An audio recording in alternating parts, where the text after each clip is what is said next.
Úrsula Levy, La FM. Matt Reeves, welcome to Colombia. I'm wondering what your relationship to the Batman was before doing the Batman and what it is now and whether it has changed. Oh, sure. I mean, well, my relationship with Batman goes to really my very early years. I mean, Batman 66 was my first Batman, Adam West, and I was born in 66. And so I've been a huge fan of Batman since I was a kid. And the character meant so much to me. I think he means so much to everyone, who loves that character. It's like he's endured for over 80 years. And for me, I was so drawn to, just his style, the idea of that of the cowl and the cape and the car and all that stuff. I thought that was super cool.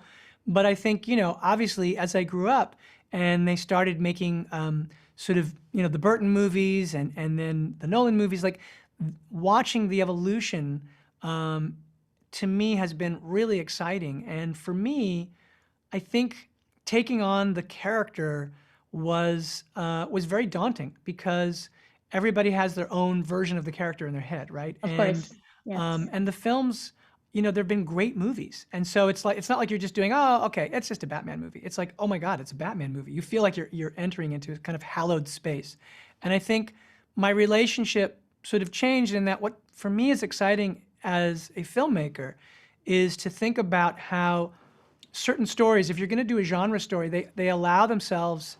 If you have the kind of right enduring myth, and Batman is one, it's an opportunity to explore our world, right? You can use the metaphors of genre and genre filmmaking to do something that really relates to the world that we're in. And that was something that was really important to me, was that Gotham be very much its own world and a world that we know from the comics and from the history, but that it be in this iteration, as I think, the other films in their way would do, it needed to be very of this moment, of this world, and of our world, so that when you looked at it, you thought, okay, I've never been to this Gotham. It's not New York. It's not Chicago. It's definitely its own place.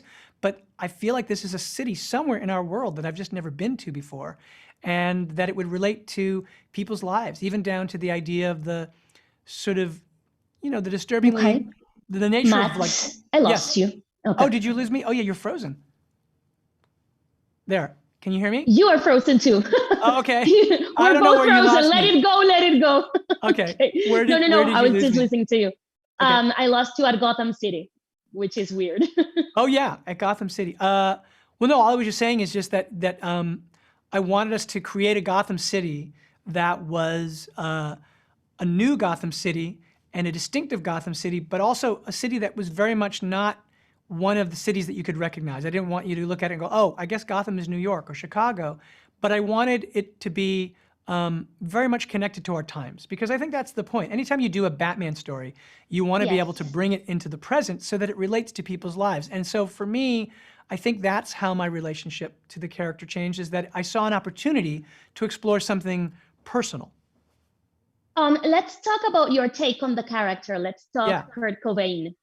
How is Kurt Cobain related to the Batman? Okay, well, I mean, that's funny because the Kurt Cobain is really a tone in it. And I think what happened was I started listening to Something in the Way when I was writing.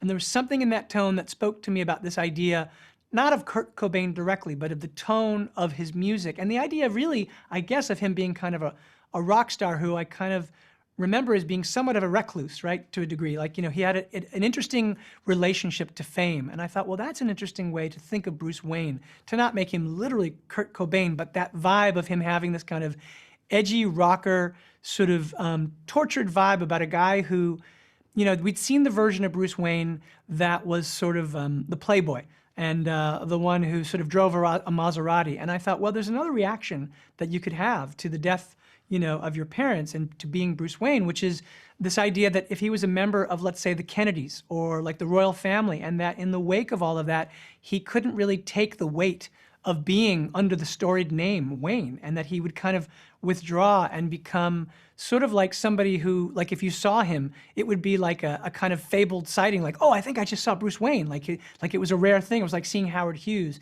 And so in that sense, it connected to this idea of this kind of rocker vibe. I thought the danger of it, the kind of tortured, recluse side of it, and I thought in a certain way, the way that you know, you sense that kind of drive that Cobain had for music and his kind of like jamming with his amps in a kind of decaying old manor somewhere.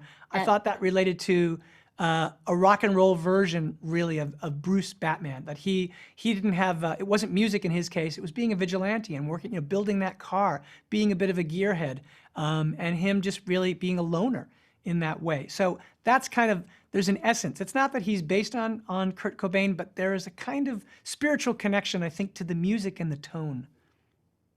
Matt, thank you very much for being with us in Colombia. My pleasure. Thank you.